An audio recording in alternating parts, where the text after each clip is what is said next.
Okay. How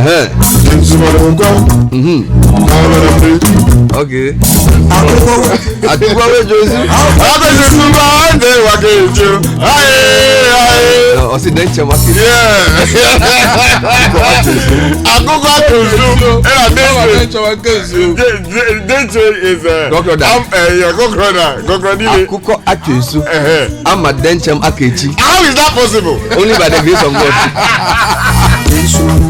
All right, this is the Citi Breakfast Show for real. If you're enjoying the show, let's hear from you. 054-998-6996. Presidency.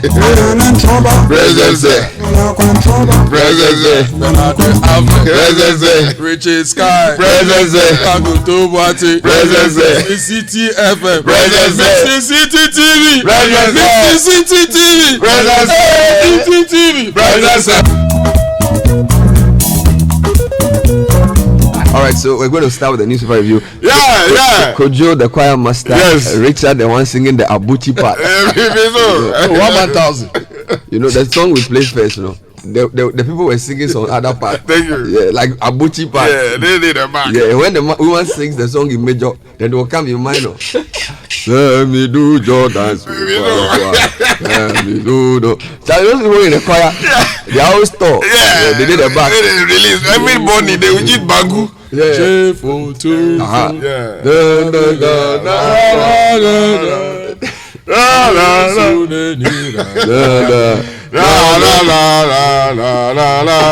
Okay, it's okay. So the good news is that 8 o'clock is going to be a very interesting countdown for us today. Exactly. But before we do that, let's go into the stories. Yes, headlines. and I'll start with the Ghanaian Times today because they are in the spirit. Okay. Citi TV makes debut on DSTV today. Yay! Everybody happy!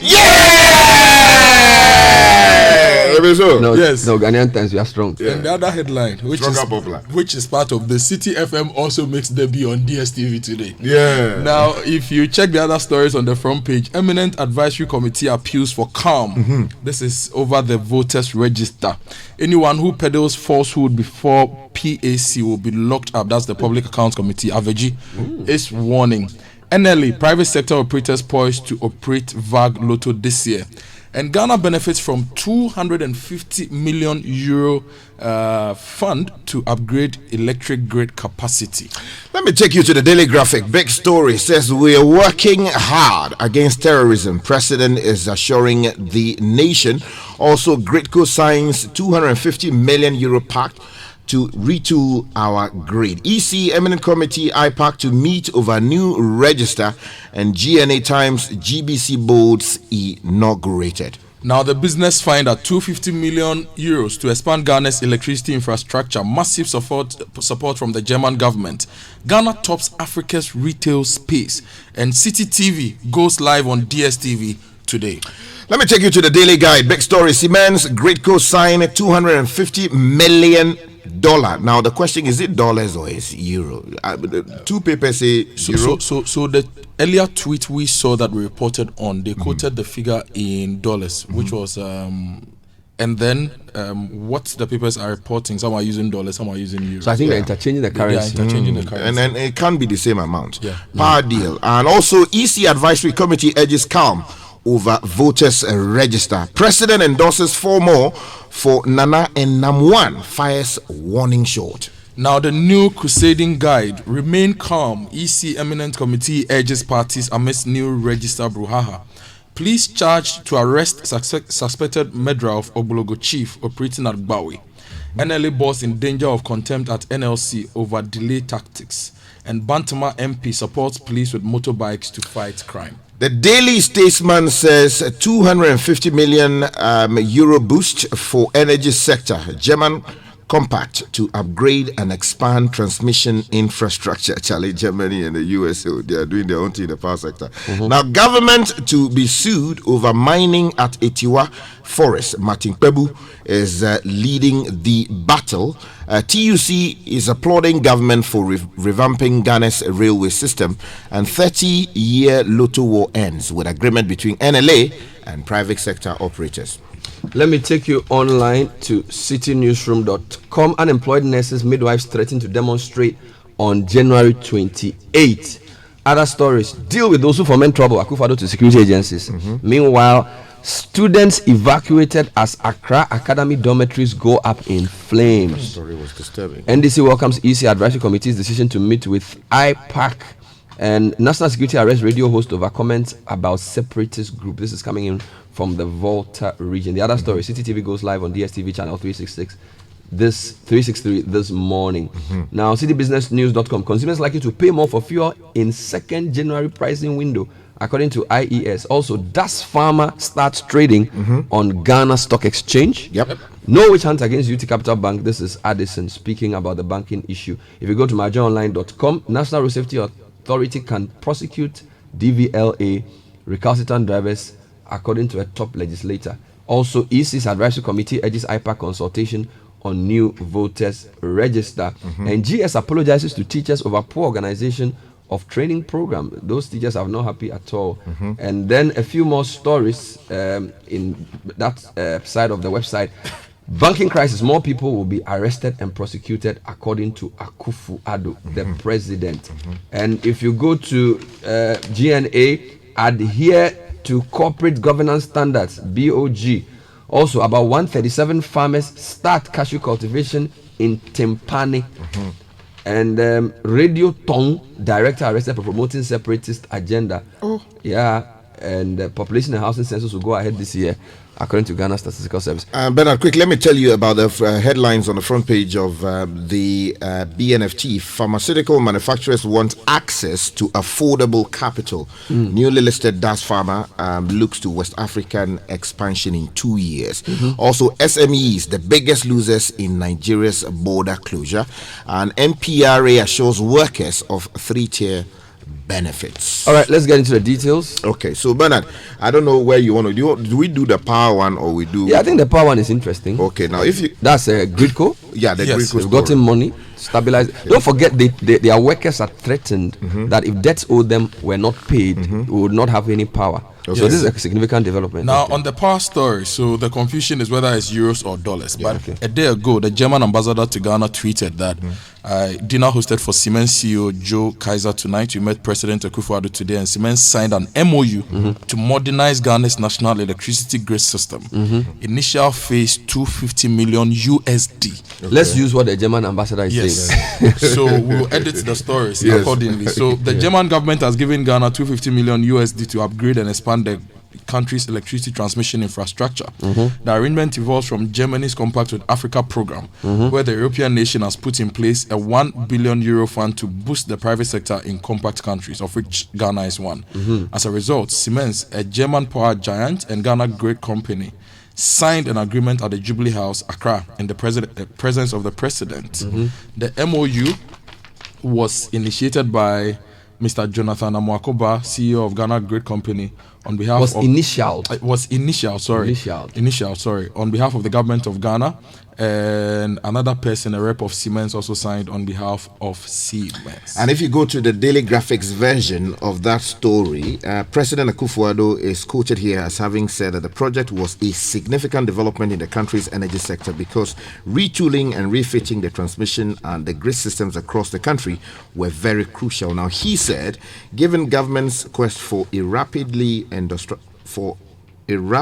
industrializing economy through bauxite, manganese, and iron ore industries, among others, it would require reliable access to power. Now, the fact that Ghana was the first country in Africa to benefit significantly from the Compact with Africa program, the president said, quote, is in itself a big vote of confidence by the German leadership and Chancellor Merkel and yourself, one of the great German companies, to work in our country. So, Gridco with some good news there. Yep. Now, the other story I think is big is the EC's Advisory Committee to meet IPAC over new voters register brouhaha.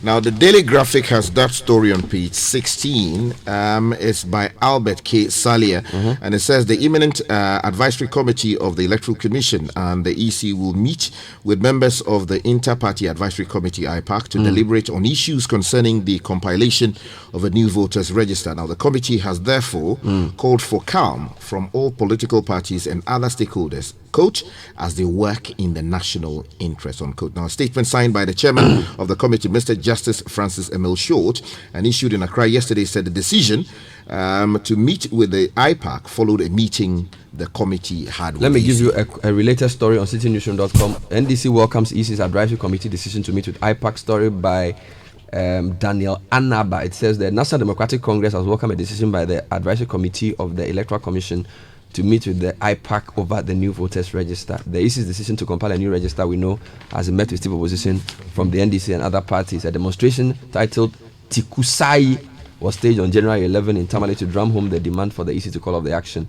Now, speaking on Eyewitness News, General Secretary basically says that his reading of the statement shows that it is conciliatory and that this is what they've been urging all along, because they think that these matters should not have come this far if the EC had listened from the beginning. So they'll wait for how that meeting pans out. Now, the chairman of the Public Accounts Committee is speaking, and he says anyone who peddles falsehood before the committee will be locked up. Now, the story says that chairman of the Public Accounts Committee of Parliament, James Kluchi Aveji, has put the police on alert to arrest anyone who will peddle falsehood before the committee. How would the police know? That way they've gotten the matter to. How would they determine the falsehood? The move was in furtherance of an earlier threat issued by the chairman when officials of the Gas South Municipal Assembly appeared before the committee on Tuesday. And Mr. Aveji issued a statement following what he detected was the protection of the MC who ditched the committee for the results fair forum to showcase the government's achievement underway in Accra. The committee was told by the assembly reps that Mr. Kumo, who is the MC, was at the results fair at the conference center and would come for the committee sitting, but about half an hour of he lied to the committee, or is that what they are saying? Well, so after later they found out that it wasn't true. He said he was going to come, but he misled the committee. About after half an hour of engaging the assembly rep, Mr. Kumo has still not arrived, though the team has said he was on his way to face the committee. Maybe there was traffic. Yes. Or maybe he ran his stomach. So he says, he says, and I quote, "We will begin to bring the police here so that whoever comes before us to lie, the police picks you up and lock you up for 24 hours. We'll begin to do that." Let me give you Accra Academy. This story is something that started last night. Parts of Accra Academy located at Bubiashi up in flames Wednesday evening. Photos and videos rife on social media, with some claiming the dormitories in two halls of residence, namely Alema and Hamado, were gutted by fire. It's unclear what caused the fire. Fire service were at the scene to put the fire under control. Personal belongings of some students were destroyed by the fire, and some of the students had to be evacuated. According to an eyewitness who spoke to Citi News, there were no casualties recorded as students were at prep as of the time the fire started at 8 p.m. on Wednesday.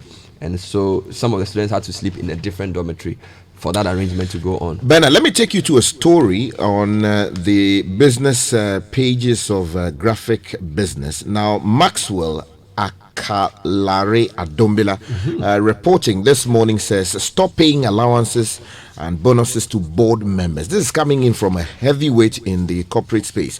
Now, Sam Jonah. The government should review the compensation system for boards of businesses that the state has interest in to comply with the global best practices. Now, the review should aim at cutting out profligate expenses on directors of state-owned enterprises to help reduce the cost of operations and to maximize the returns of those enterprises. The executive chairman of Jonah Capital, an equity fund based in Johannesburg, South Africa, says Sam Jonah told the Graphic Business in an exclusive interview on January 10 this year. Now, he mentioned sitting allowances, Bernard, bonuses and Christmas as well as New Year gifts as some of the things that were unheard of in other jurisdictions but had become prevalent in companies in Ghana. Now, Sir Jonah, who is a former president of Anglo Gold Ashanti, described these packages as some of the, quote, excessive remunerations, unquote, that needed to be stopped in the interest of the businesses and the country. I agree with him. Where we are as a country, profligacy is not all we need. Exactly. And I think they should cut across. Now, in the same paper, there's a review of a book on corporate governance. Exactly. Corporate governance, the boardroom, the bottom line, and beyond. Now, this is a book authored by a respected journalist, now corporate lawyer, Robert Ni Ade Clegg. I think you have to grab a copy of that book because it's been reviewed by the boss of the Bank of Ghana, Dr. Ernest Addison. And Bernard, let me just take you to the concluded paragraphs of that review on page 38 of the Daily Graphic. It says the book is well fitted for the array of readers targeted. Now, it provides key explanations and case studies to enlighten practicing directors and corporate lawyers on modern and international trends in their core area of work. By intertwining the chapters with case studies and review questions, the book is well fit, is as well fit serve as a textbook for students of corporate governance and corporate law. I personally admire how the author skillfully and seamlessly combines three broad subject areas, and he mentions those. Now let me take you to taxes, IMF, and rejections. Page 2 of the Business Finder. ICU, others reject IMF tax proposals. The story by Isaac Adu says that proposals from the IMF for the imposition of new taxes, increase in tax rates, and the reintroduction of some old nuisance taxes have been met with stiff opposition from analysts and labor unions, among other stakeholders. The General Secretary of the ICU, Mr. Solomon Kote, describes the proposals as misplaced and urged the government to ignore. Mr. Kote says, we'll be extremely shocked and surprised should the government agree to implement those tax measures. We reject them outright, and they should not see the light of day. Don't worry, don't do it this year. After the election, whoever wins will do it. Oh, that's true. Are you sure? If you study the trend of tax, that they will increase VAT, CST. Take our budgets in pre-election and post-election year. I'm not saying anything. History is the one telling you that. So usually in election year, don't do anything. You wait till March 2021.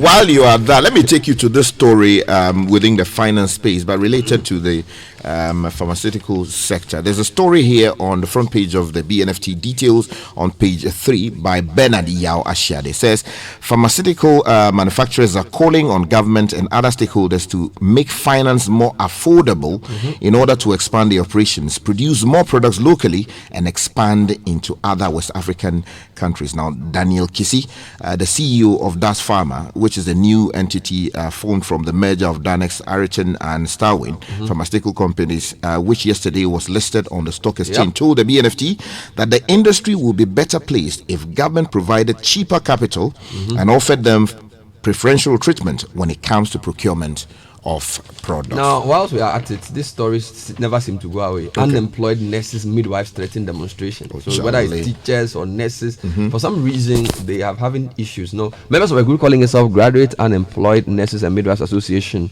have scheduled January 28 to demonstrate against what they say government's failure to provide clearance for their posting. According to the leadership, they've had a number of engagements with the Ministry of Health and President Akufo-Addo over delays in the postings, but yielded no positive results. To take place in Tamale Northern Region, the first of a series of demonstrations expected to be staged across the 16 regions. And the nurses told Citi News that their continued stay at home could destroy their skills acquired in school. And they refuted claims by the government that they had cleared the nurses for employment from 2012. This matter doesn't seem to ever go away. Exactly. Now, also we know that the TUSAC suspend strike over NLC's interim injunction. Just to update you on this story on citynewsroom.com by Marian Efe Ansa, and the story reads that members of the Technical University Students Senior Administrators Ghana TUSAG have suspended their strike. This comes on the back of the National Labour Commission's decision to secure an interlocutory injunction stopping the ongoing strike. So that's some positive news there on the labor front. Now, if you go to the Etiwa related issues, page 5 of the Business Finder, campaigners to sue government over plans to mine Etiwa forest. Now, there's a picture of Martin Pebu in the story. And the story says 2 institutions, Arocha Ghana and Flower Ghana, and 2 private citizens, Eula Sewa and Otieje, have served a notice to the Attorney General about their intention to sue the government unless the plan to mine in the Etiwa forest is rescinded. They want the Attorney General, Gloria Kufu, to advise the government against the intended plan to mine bauxite in the forest, or they will proceed with the suit. Joining them in the action are over 20 institutions such as the Christian Council of Ghana, Ghana Institute of Foresters, CASA Ghana, Eco Care Ghana, Amphibian Survival Alliance, BirdLife International, Global Wildlife Conservation, Rainforest Trust, RSPB, and WWF. All right, consumers are likely to pay more for fuel in the second pricing window, according to the Institute of Energy Security. So the IES is predicting that oil marketing companies are likely to increase the price of their petroleum products to make up for the marginal price movement of crude on the international market. Now, they're saying there was a 2% increment in price of crude, coupled with a 0.95 and 1.01% increase in the price of gasoline and gasoline respectively on the international market. The Institute foresees price of fuel in local market losing stability, they said in a press release. But now let me take you quickly to the central region. If you go to page 3, there's a story there updating us on what government intends to do about the folks who unfortunately died in that gory accident 2 days ago. Now the story is on page 3 of the Daily Statesman. It says government delegation is expected to visit today survivors of the Komenda Road accident, which claimed 34 lives and injured several others on Tuesday. Now we're told that the number is now 35. The delegation will be led by Minister of Roads and Highways Kwesi Amwakwata and the Minister for Transport Kweku Ofori Esiama. Now what I want to say quickly is that, look, we have become too used to this whole idea of government delegations visiting victims and blah blah blah. Big English gets spoken, nothing gets done. Bernard, let us resolve that this will be the turning point. If they are going to go there and things will change, then they should go. If nothing will change, then let them not go. There's a related story here based on what you're saying. So on my journal, there's a story that says National Road Safety Authority can prosecute DVLA and recalcitrant drivers, according to an MP. So basically, moving away from simply commiserating, the chairman of the Roads and Transport Committee of Parliament says there is no reason violators of traffic regulations should go unpunished. Samuel Aipai told Joy News on Wednesday that the National Road Safety Authority has been cloaked with power to bring such persons to book. They have changed from a commission to an authority, and that comes with the power to prosecute offenders. He told Evans Mensah, he said the Road Safety Authority has the power not only to prosecute recalcitrant drivers and other motorists, but also to prosecute DVLA. Okay. So one authority prosecuting another if they are supposed to do something to prevent accidents and they fail to do this. So this is part of the discussion that has come up. Now, let me take you to Kumasi, where residents are not happy because they believe that lorry fares in Kumasi are exorbitant. Is it? This story is in the center spread of the New Crusading Guide. And James Donko writes that people of Ashanti region, especially those living not far from Kumasi, its capital, are complaining and crying bitterly about how commercial drivers have taken advantage of the non-existence of a lorry terminal in the central business district of the city and charging them exorbitant lorry fares. According to almost all the people who spoke to this paper during the Christmas festivities, they say that they are paying too much for lorry fares. Now, what's interesting about this story? Within the same December period, Statistical Service said Ashanti region had the lowest inflation. Exactly. And inflation is the rate at which prices increase. So the question is, to what extent did transport fares feature in the basket? What some of the trotro drivers do is what we call short shots. Okay. So if you are moving from Tech Junction to, say, Edum, they will say they are going to Forikro. Then they will drop you out of Forikro. No regulation. And then this thing too is not working. Now let's go to the story from the TV side. Okay. So this story is in Ghanaian Times, it's in the Finder, and it's also in a few other papers. Now let me take you to the Business Finder's version of that story. Okay. Citi TV goes live on DSTV today. And it comes with a photograph of the general manager of the station. Yes. Bernard Kokuvi Avle. Now the story says Ghana's fastest growing television station, Citi TV, will go live on DSTV today, January 16, 2020. Now, this is the latest move by the Accra-based TV station to increase its viewership and acquire a larger audience share. Now, the multi-choice operated DSTV platform broadcasts in 50 sub-Saharan countries, including Cape Verde and Madagascar, and will give Citi TV a significantly wider reach. Yes, and what this means is I corrected it. Citi TV Madagascar. What's the capital of Madagascar? Madagascar, Antananarivo. Yes. Where did you go to school? Now listen to this. You asked for it. Now it's here. It's time to join the Citi TV family and catch up on all you've been missing. Citi TV is now available on DSTV channel 363. Experience real television that reflects your lifestyle. Get the most comprehensive news updates, compelling interviews, intriguing drama, and the best entertainment right now. Your best TV experience awaits you on Citi TV, on DSTV channel 363 and GoTV channel 182. We welcome all our viewers across Africa. Akwaba to Citi TV. It's your world. This is the Citi Breakfast Show, the city's biggest conversation. Sometimes musical perfection comes from collaboration.